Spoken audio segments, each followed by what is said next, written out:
या रस्त्याची जी अवस्था झालेली आहे, माझ्या माहितीनुसार पावसाळा पडल्यावरती रस्त्याला खड्डे पडतात म्हणून पावसाळ्याच्या अगोदर या रस्त्याच्या डागडुजीचं मेंटेनन्स ज्याला आपण म्हणतो त्याचं काम हे झालं होतं.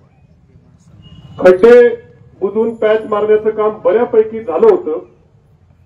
किती कोटीचं काम मला माहित नाही, पण कोटीमध्येच काम असणार. एवढे कोट्यावधी रुपये तुम्ही पॅचवर्क केला, मेंटेनन्स केलं, ते गेले कुठं? ही जबाबदारी कुणाची आहे? हे खड्डे भरले पण ते लगेच पहिल्या पावसात उघडून गेले. या जनतेच्या पैशाचा अपव्यय झाला. पैशाचा एक वेळ ठीक आहे, पण 3 बहुमोल जीव त्याच्यामुळे गेलेले आहेत.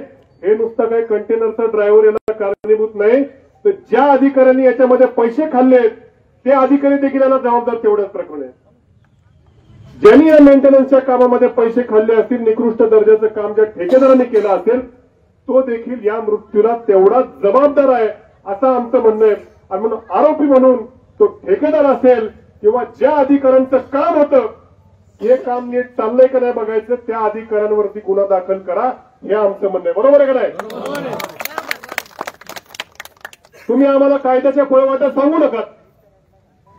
3 जीव तर या आठवड्यामध्ये गेलेत, परंतु गेल्या 2-4 वर्षात बघितलं तर 1000च्या जवळपास आकडा गेलेला आहे.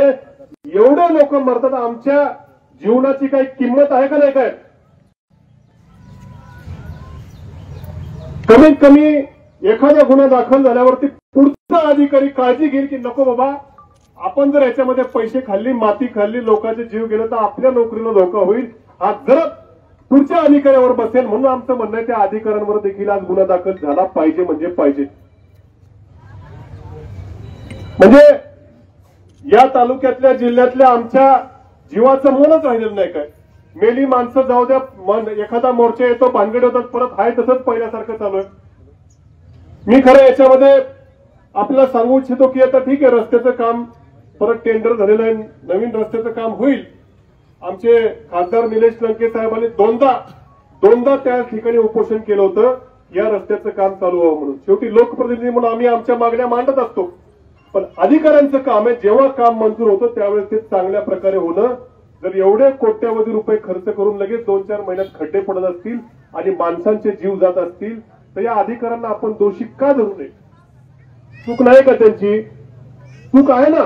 चूक असेल तर मग शिक्षा फक्त त्या कंटेनरवाल्याला तुम्ही 2-4 दिवस आत राहील, इन्शुरन्सचे पैसे मिळतील, काय होणार नाही पुढे काय.